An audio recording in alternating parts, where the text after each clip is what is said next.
afternoon and good evening to you.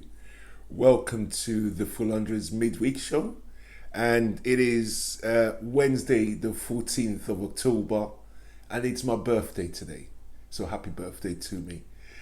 Guys, today's show is all about the virus and the rampage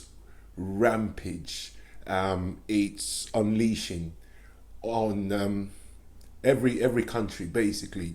I could feel this show. Today's dedicated to the UK, really.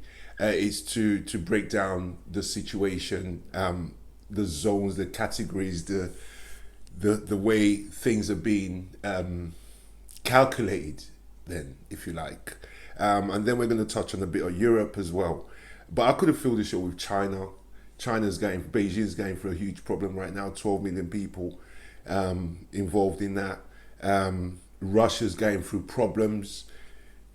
Literally, there is no America in this at all, because America's really a failed state, in my opinion, when it comes to this. So today's show, really, guys, is to help you guys know where we all are. So I've even got a little clip on London, just so you know where London's at as well, and parts of the country. So guys, without further ado, let's get to it. My first clip is to break down Boris's new categorization of the United Kingdom, well, of England, really. That's all his power allows him to do. So guys, here's a clip to break down where we are in terms of the new wave of COVID-19. So the highly anticipated changes to England's tighter restrictions were made clear last night, but they will be different depending on where you live. Every area will be classified in England in 3 tiers as being on medium, high or very high alert, and most areas in England are currently at the medium alert level.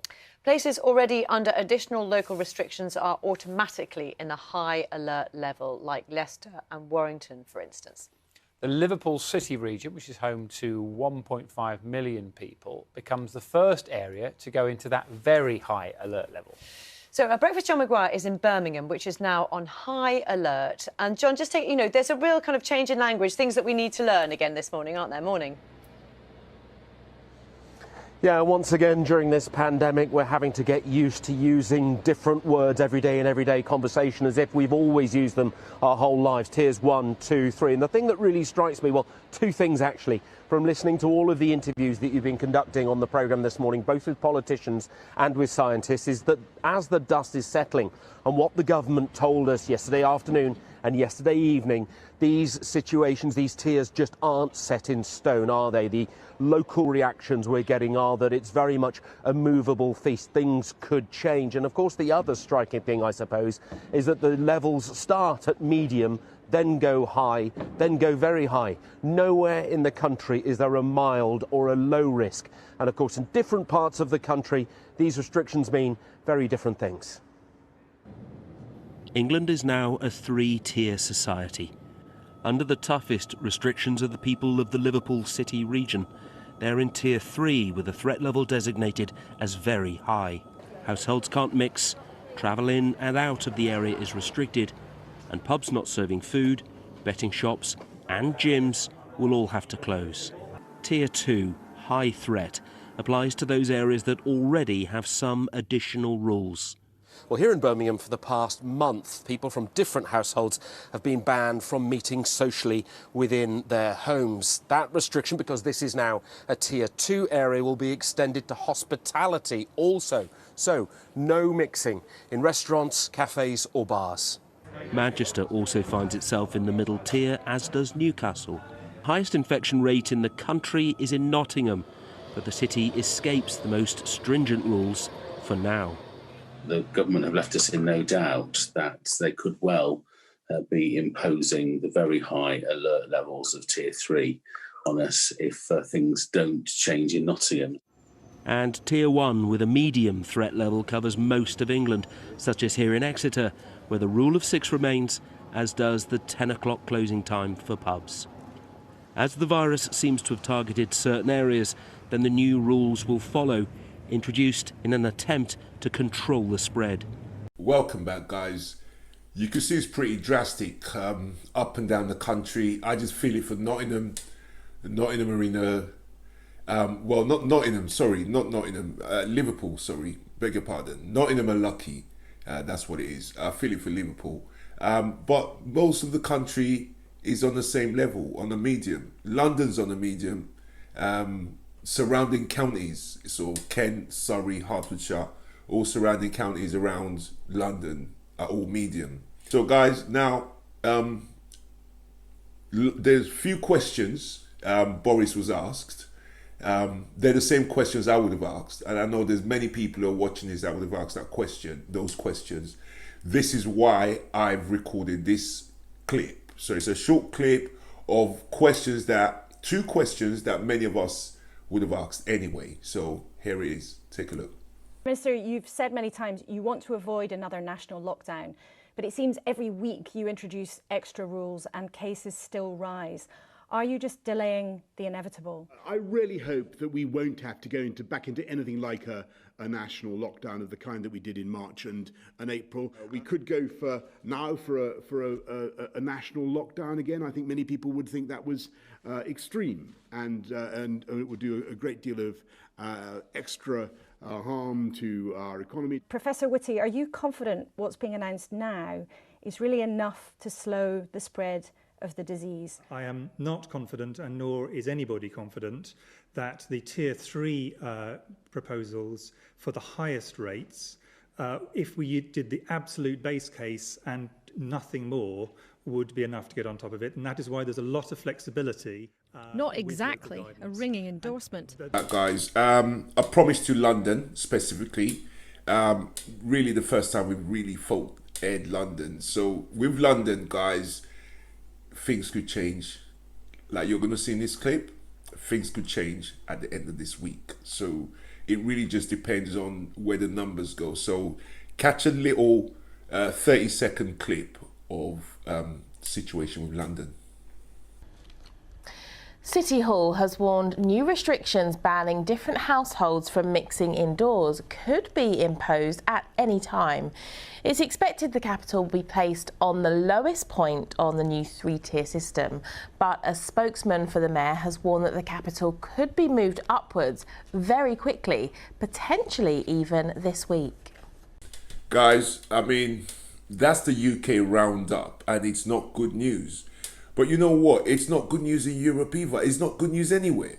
This is crazy. I mean, like, anyone who's still underestimating this thing, because they've got to be out of their minds. I mean, who would torture themselves like this, man? You know, I'm going to scroll over to Europe now. For me, the most shocking story in Europe so far is Germany. What I don't understand is how they done so well the first time round, and they're really under the cosh right now in Germany. The second wave is looking like worse than the first, where everyone else's first wave was worse than the second, with the exception of America, who hasn't had a second yet. They've had no breaks from the first. So guys, take a look now at Germany's story. Meanwhile, cases are spiking across the English Channel too, including in Germany. The country had a handle on the first wave, but it's just posted its highest infection numbers since April. What's behind this spike in infections across Germany, and what's the government doing about it? Hey, Rosemary. Yeah, so this spike in infections is quite concerning for this country, which has done a pretty good job of handling the coronavirus early on, seeing less than 1/4 of the deaths that they saw, for instance, in the UK. And this spike is leading to long lines at testing sites. I'll take you to the front of the line right here at one of the sites in Berlin. Some of the people that we spoke to earlier here today said that they had waited about an hour and a half, 2 hours to get to the front of the line to get to the test. A lot of the people that we spoke to as well said that it was actually one of their colleagues, one of their family. Diabolical. Germany under the cosh. We're going to screw over to Spain and France now, guys. Just to let you know, this thing's got the world under siege. Take a look at Spain and France. Europe, two of the countries worst hit by the virus, has seen a big jump in cases and hospital admissions. Spain has registered nearly 28,000 more cases since Friday, bringing the total recorded infections to nearly 900,000. 200 people died over the weekend, taking the total deaths to more than 33,000. France has placed the southern cities of Toulouse and Montpellier under maximum alert, along with Paris, Marseille and Lille. I'm going to add the next, I'm going to show the next look now at China, who, true to form, when it comes to messing about, they do not mess about. This is why, even though they were the first country that caught this thing, they came out better than anybody else. When you compare, when you put the situation, when you weigh up the situation that they didn't know it was coming, it hit them first. They did amazing. So take a look at the struggles right now. This is about their third wave, I think, actually, because they've had a second wave already, China has. So I believe this has to be a third wave. So take a look. I can tell you here in Beijing, even talking to folks who are in education, for example, they're looking at the possibility of maybe shutting down schools. Nothing official has come out from that, but that's the discussion and the planning to react should they need to if this is going to spread a bit farther. But it does feel as though they're going to push this one as a successful rebound from what was a big travel holiday. All in all, though, you're talking about millions of people who are now undergoing testing, and it's a process that'll take just a few days' time, but they've seemed to get that under control. I mean, I've seen it how it works here, Rosemary. It's actually quite impressive. In Beijing, they had people being bussed into these parking lots that were converted into these large screening centers, and it was quite organized and orderly, and they managed to make it work. As of now, no lockdowns are even in place in Qingdao. Yeah, this swift reaction in China, just a stark contrast to what we see happen here in the United States. Incredible stuff. Right. David Culver, many thanks for that report from Beijing. Appreciate it. Welcome back, guys. We are now at my last video for the show. It's about vaccine and the update on another vaccines testing company, Johnson & Johnson. If you recall, guys, those who watch my videos regularly, about a month ago, 3 weeks to a month ago, I brought you guys the news that AstraZeneca, a British company, but the US tests, that someone got ill, one person got ill, so they suspended their trials, and it's still suspended right now while they look at why that person got ill. These are the processes that vaccine have to go through, and this is why it's so important to stay on top of what's going on, because the next news that may come out is that they don't even produce a vaccine anymore because it's just not safe.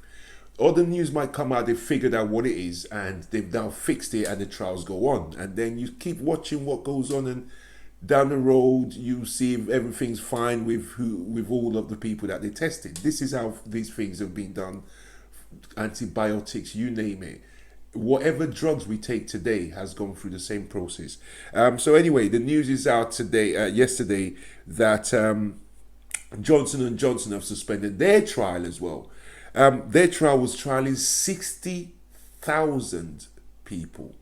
60,000 people they were trialing. One person got sick, and they've now suspended their vaccine trials as well.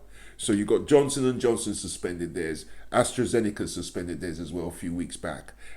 These are the things that happen during a trial. This is why when you understand how these things work, you just have to keep an eye on it. That's all you got to do. You don't have to scare yourself to death before the vaccine's even out. People are scaring themselves to death about microchipping.